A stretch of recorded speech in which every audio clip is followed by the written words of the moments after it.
Hi guys, James at Rampant Lion Reviews again for you today with another beer review. For this one, we are going to head down to New Zealand once again for the first time in what feels like a good little while.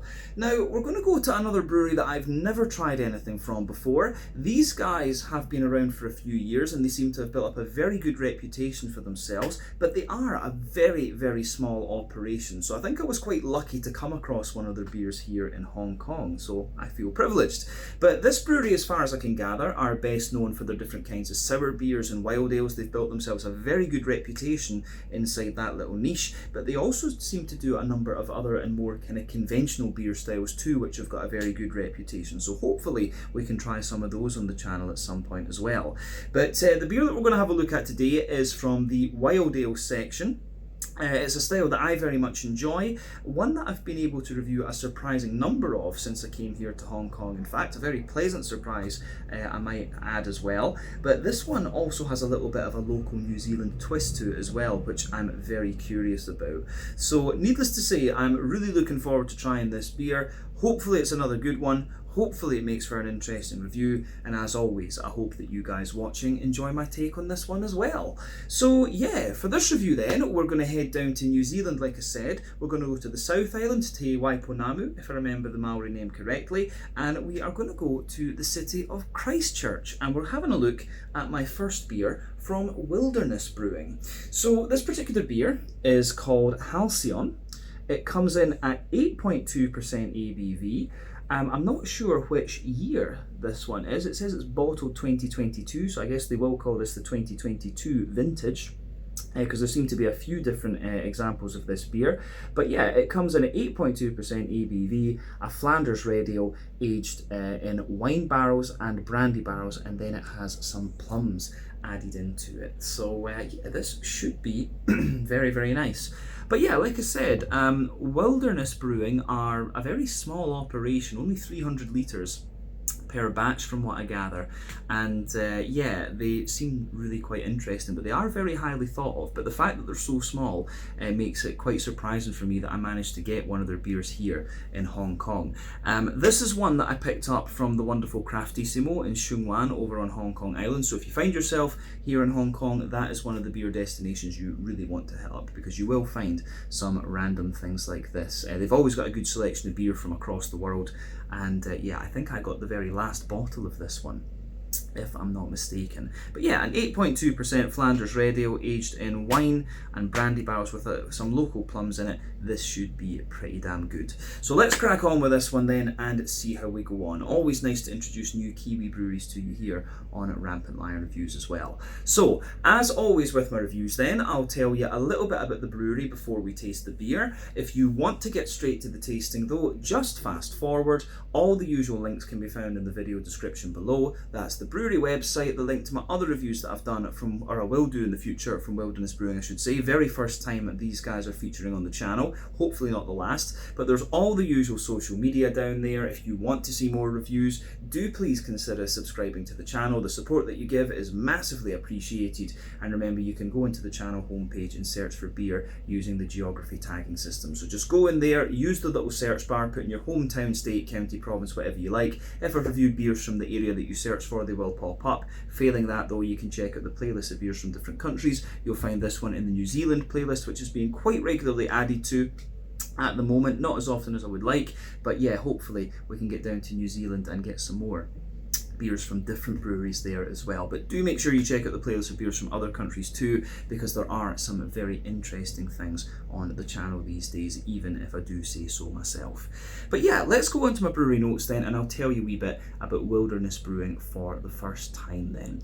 So Wilderness Brewing, as I mentioned to you already, are based in Christchurch on the South Island, Te Waiponamu in New Zealand, and the company was founded back in 2017 by husband and wife team Oliver and Hannah Drake, both of whom are Christchurch natives. So Oliver, or Ollie as he's known, was a software engineer by trade, but he became quite an avid home brewer, and in 2015 he brewed a Flanders red ale based on Rodenbach Grand Cru, and he entered it into the New Zealand National Homebrew Competition. And it turns out that this beer won gold, and this was what prompted Oliver to take his brewing project commercial, and that that was that.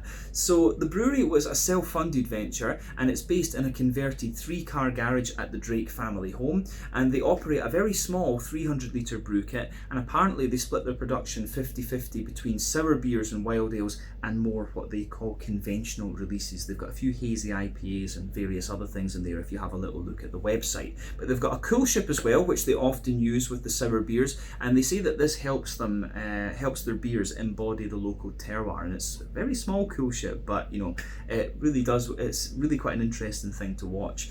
But the first beer, Golden Ratio, a hoppy sour, was released in 2017, and over the last few years they've continued to develop new recipes, and as of May 2025, when I'm filming this review for you, these guys have produced 195 different kinds of beer according to Untappd. So a very small but very experimental and quite prolific operation, I have to say. But yeah, as I said, these guys have really made a big name for themselves when it comes to these wild ale sour beers. So if you get the chance to try some of those, I think that is what you need to do. But this is my very first encounter with this brewery, as I said. But yeah, that is everything I can really tell you about this beer for the moment. If you want to learn more about these guys, you can check out the brewery website. You can follow them on Facebook and Instagram to keep up to date with all the latest goings on. And you can check out the Rate Beer, Untappd and Beer Advocate pages to learn a little bit more about all the different beers that these guys have done. So yeah, let's go on then and have a wee look at the beer itself. So I'll let you have a wee look at the artwork on there. It's pretty nice, pretty straightforward, pretty simple. I have to say I do quite like it. Plain gold top on the bottle with this one. I would say this is a green bottle, incidentally. It looks brown when you actually pick the thing up, but yeah, it's a green bottle here. It's got a cork in it as well, so it might be a little bit more difficult to open. But yeah, to tell you the exact specs of this beer, this one comes in at 8.2% ABV, Flanders red ale. It's aged for 1 year in a wine barrel before it spends another year in a brandy barrel, and in that second barrel aging they put in some Waitiki Valley Plums as well. So it tells us on the side here, in 2019 we brewed a big batch of Flemish style red brown ale and aged it in ex-Pinot barrels. For this beer we selected one barrel with a nice fruit expression from the initial mixed fermentation. We then transferred the beer into a freshly emptied ex-brandy barrel and loaded it up with 200 grams per litre of local plums. We let this age for a further 18 months before packaging, and the result has a pronounced brandy character, balanced acidity and complex fruit tones. It does sound pretty damn nice actually. But yeah, really nicely presented beer, this one, in terms of its labelling and stuff. Simple but effective, and you know, this kind of white label, I think these kind of plain white labels are always quite attractive when it comes to wild ales and stuff like this, I have to say. But yeah, let's get this guy out into the glass then and see how we go. So, I'm curious about this for sure. I've had one or two Flanders Reds from New Zealand, but not all that many. The last one was an 8-wired Small Giants, were they called? Small Heroes, something like that. I forget the name of the brewery, but that one was really quite interesting as well. But yeah, the New Zealand craft beer scene, it's one that I really look forward to going and visiting again, because when I was there in 2014, or 2015, yeah, it was still, you know, one, I was a kind of poor student at the time, so couldn't afford all the interesting things, I guess, but there seem to be many more breweries have opened up. So yeah, need to go back to New Zealand, do a camper van holiday, go all around and visit all those breweries and film at them.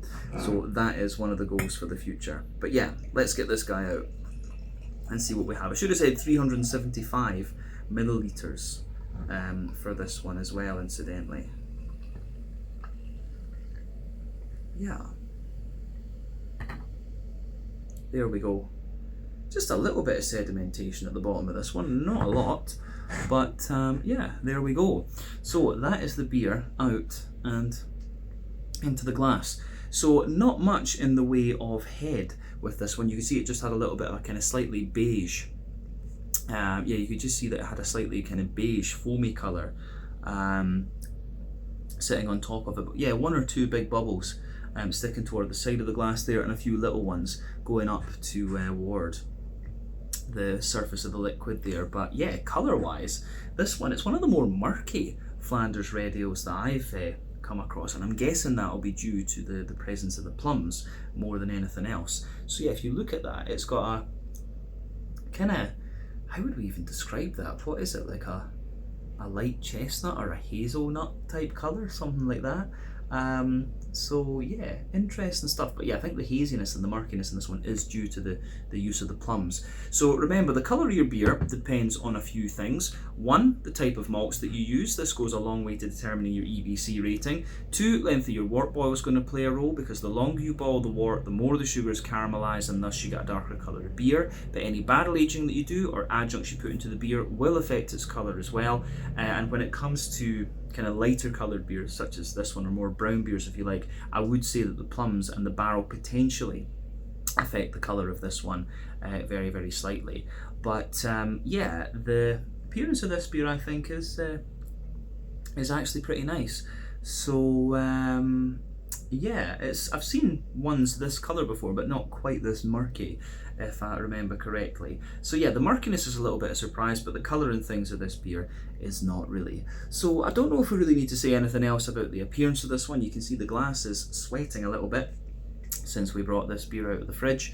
But yeah, all in all, looks pretty damn nice. So let's have a wee look at the aroma then, and just see what we get out of this one. This is the thing that I'm very, very curious about with it.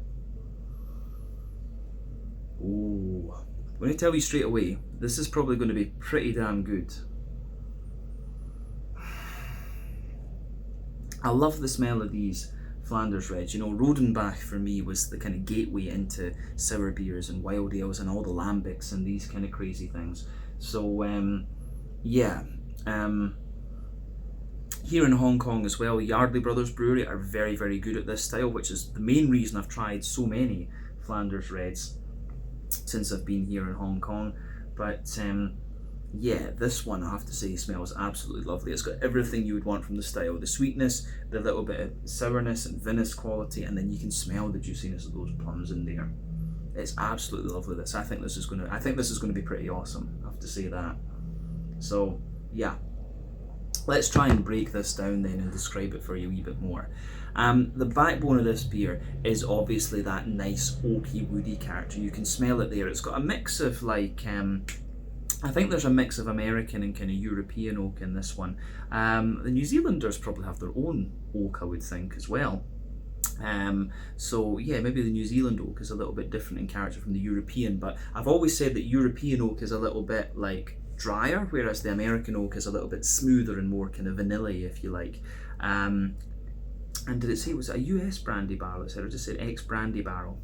So maybe it's all European oak, but certainly the oaky characters that you get in this one are lovely and smooth actually. And you do get a little hint of that vanilla out of it, but you can smell a mix of the vinous quality and the brandy in there. So I think the brandy is the one that's kind of sitting on the base and giving you that lovely.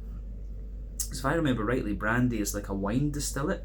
So you've got that lovely kind of brown sugary, like purple grapey note from the brandy in there. And then on top of that, yeah, you're getting the lovely red winey characteristics from the Pinot, which is absolutely lovely. So yeah, that's something that I do really quite like with this as well. Yeah, the malty side on top of that as well is lovely, but the barrel on this is pretty damn good, I have to say. So yeah, when it comes to the actual malty and kind of cakey side of things with this one, yeah, the backbone of this beer, it's got a lovely kind of, there's a little bit of it's almost bread crusty, but it's almost like that slightly toasty cake edge that comes out of this one. So yeah, that's something that I do really quite like about this beer. Yeah, so you've got that lovely kind of cakey edge to it for sure. So yeah, a nice kind of brown sugary note as well. But yeah, it's like a cakey edge. Then I think above that you've got like a kind of sweet wholemeal pumpernickel-y type bread coming out of this one. And then above that, yeah, you start to get a more like almost like a caramel sponge type quality. There's wee hints of nuttiness mixing in with the sort of cakey, spongy cakey type flavours as well, or type aromas I should say as well. And then yeah, above that you start to get the brown sugar. So there's like a kind of toasty brown sugary layer, a slightly more leathery brown sugary layer as well, and then a kind of sweet caramel and kind of honey type note also. So yeah, there's some pretty interesting things going on in this one, I would say. So yeah, lovely oily sweet caramel, a little bit of kind of McVitie's digestive biscuit as well, I would add, and yeah, it's pretty interesting. Yeah, I think that's mostly what we can say about the malty side of the beer. When it comes to the yeasty side of things, yeah, the yeasty side of this beer is at the back of the nose. It's kind of like, again, like a sort of caramel sponge, but there's a wee bit more woodiness and crackery character to it. So yeah, again, the way that all sort of pieces together, I think, is really pretty nice. So for me, what can we say? Yeah, I don't know if there's too much else to say about the kind of yeasty side of things. I think we'll get more complexity out of that in the actual flavour of the beer. But when it comes to the hoppy side of this one and the fruity side, that's where it's interesting there as well. So one of the things you have to remember with wild beers, sour ales, whatever you want to call them, or wild ale sour beers, I've said that the wrong way around. Quite often what they would do with the really old school things like Rodenbach is they would add older hops into the beer so that they had lost a little bit of their alpha acid potency, and you get the complexity of flavour, but the bitterness from the hop would not detract from the woody and kind of sour side of the beer. So yeah, this beer does show you a little bit of green component, but the hoppy character is like the hoppy character in this one is really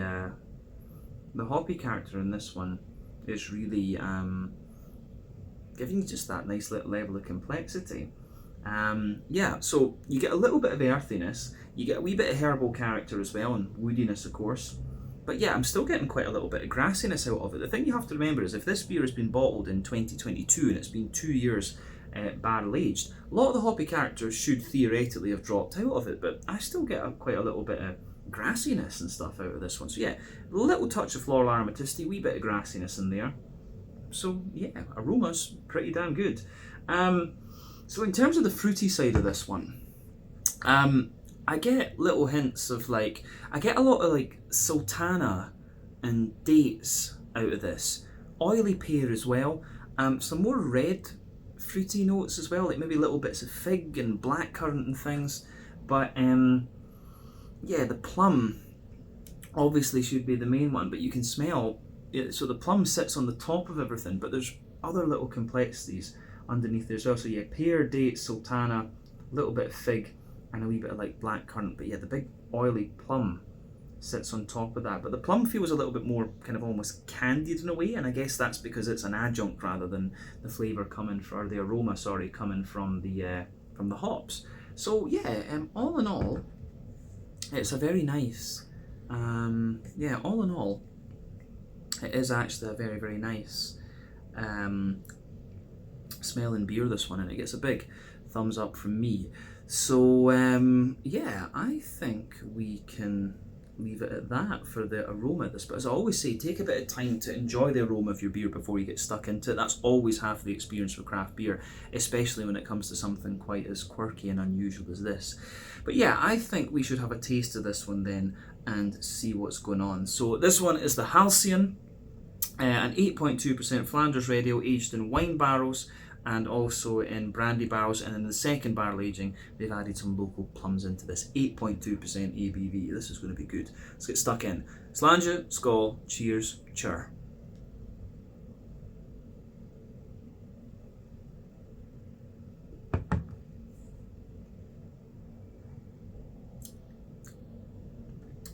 Ooh, right.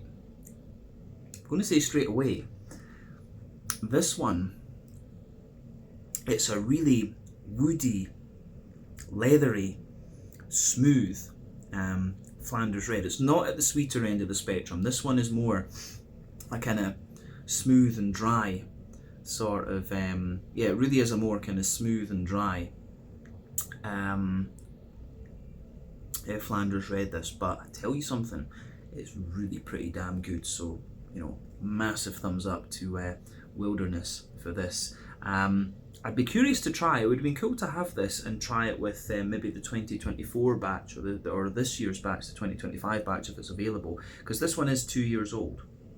As I say, and it says best before the 8th of March 2025. We are actually drinking this one a bit after that. So this one they're saying is actually 2 months out of date, but it's still pretty damn good. So we have to take into account that this woody smoothness that we're getting might well be because of the age on the beer, but I don't think that detracts from the flavour, in all honesty. I think this one would last longer than this.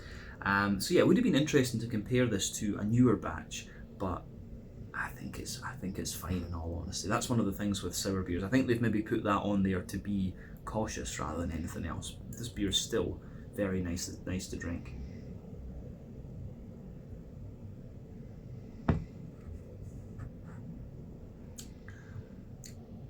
But yeah, I love a Flanders red.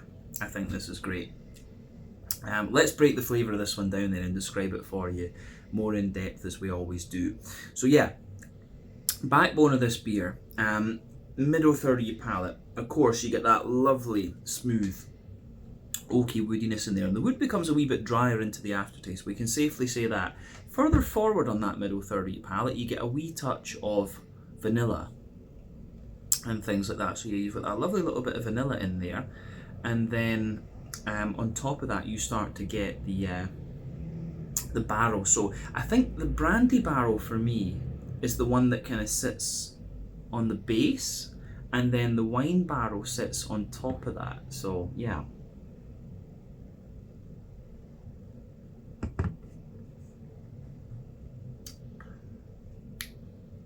So yeah, the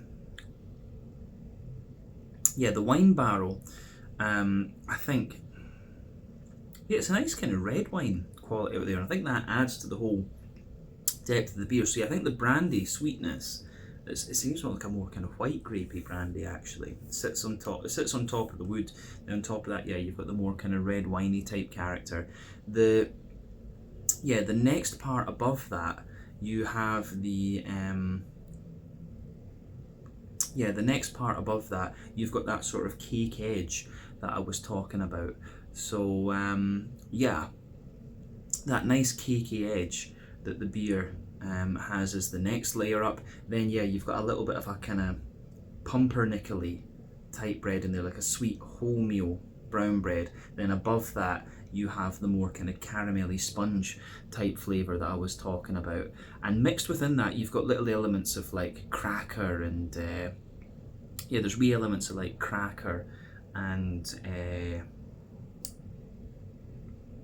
wee elements of cracker and kind of nuttiness coming out of the beer too. But above that, the next layer up is the brown sugary note. So I think the base layer of the brown sugars is like a kind of toasty brown sugary note. Then above that, you've got a more kind of leathery type quality. So yeah, you've got the toasty brown sugar, the leathery brown sugar.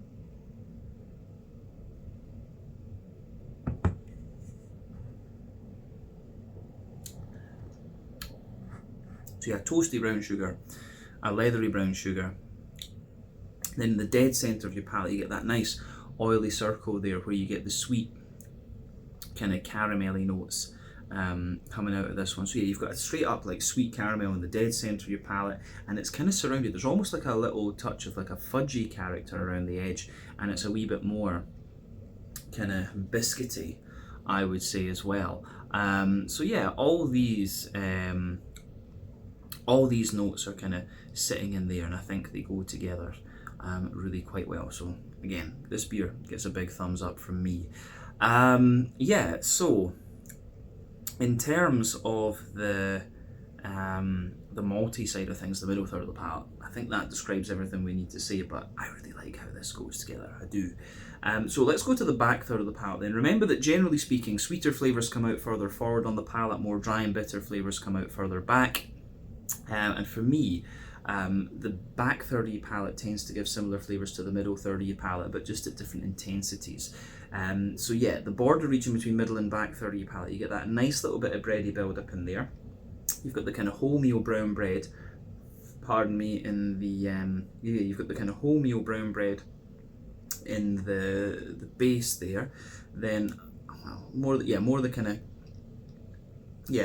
of wholemeal brown bready character in the base. You've got a bit more of a kind of pumpernickel-y type bread above that, then the more kind of caramelly spongy type bread sitting on the top there. But the base of the back third of the palate, you can feel the drier side of the wood, the slightly more zippy side of the brandy and the red wine grapes as well, I would say. Then yeah, you've got the kind of wholemeal brown bready layer which sits above that, which is a little bit lighter, taller and more airy, and then you have the more kind of caramel sponge cakey character sitting above that too, and the kind of toasty brown sugars on the leathery side of things just kind of creeps over the top of that as well, which is quite nice. And then of course you've got the yeasty side of the beer which is creeping out too, and that I really do quite enjoy. So let's have a little look at that.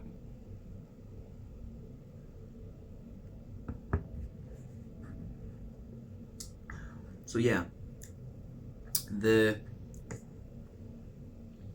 for me, I would say that the yeasty side of things in this beer is quite interesting. I think it's like a very smooth brown bread at the core, and then it's surrounded by like a more, it's quite a dense brown bread at the core, then it's a smooth, more kind of cakey type character around the edge, and then it's more like woody and crackery around the very edge, I would say. So the yeasty character in this one's actually very, very smooth, but definitely the back third of your palate, you can feel the flavour is taller. Then as you move further forward into the middle third of your tongue, it just kind of condenses down and squashes together that little bit more. So the way that this one goes together, I think is very, very nice. So big thumbs up from me. The malty yeasty side of this one is great. Let's go on to the hoppy side of things then. Now, what I would say about this beer is that while you can still get the hops in the aroma, it's actually it's a little bit hard to notice on the flavour side of things actually. So the back corners of your palate, you've got a nice little bit of smooth earthiness in there. As you move further forward, it's a wee bit herbal and kind of woody. Then as you push further forward toward the front corners of your palate, it's got a little bit more of a kind of grassiness to it as well. So the way that goes together, I think, is really quite nice in this one. The grassy side of the beer for me does show a little bit more into the aftertaste. I think we can safely say that. But there's, as I say, not too much green component to this one in the actual flavour, but a fair bit in the aroma. But let's go to the front third of your palate then and have a little look at the fruity side of things then. So the border region between middle and front third of your palate, then you get that little bit of bready build up in there. You can feel the you can feel that little bit more of a kind of wholemeal brown bready character in the base, then the sort of more spongy character just sitting on top of that.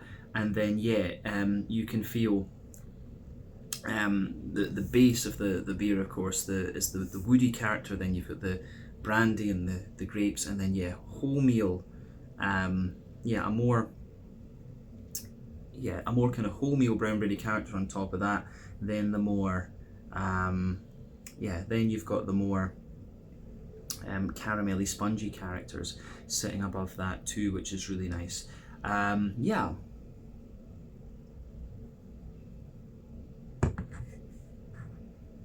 And of course, above everything else, you get the nice plummy notes there too. So the plums in this beer, I think, With this one, it's not got the biggest impact flavour, and that's very often what you get with these kind of big sour beers. This one really isn't too big in its impact flavour. But yeah, you can feel into the aftertaste, you can feel that under it, you always get that oily bubble where the juicy fruity esters from the hops push their way out of the beer. But with this one, it feels like the plums are kind of, it feels like the plums are kind of forming the base of that front third of your palate, the adjunct plums there. So that's really interesting. They're quite smooth and soft and it's more like a dried plum that I get out of this. But yeah, in terms of the oily fruits from the hops, I would say, yeah, I'm getting quite a little bit of datey character, sultana further back. So yeah, dates at the back, sultana's a little bit more further forward, then pear as you reach the very centre of that front third of your palate. And then yeah, you have a really nice kind of, you've got a really nice sort of kind of figgy element to this one. There's a really nice kind of figgy element to this beer into the front half of that front third of your palate. So yeah, the way that goes together I think is very nice in this one. So yeah, it gets a big thumbs up from me. I don't know if there's anything else we really need to say about the flavour of this beer. I really like this one. It's been very, very enjoyable to try. Let's round off this review then with a wee quick look at the mouthfeel.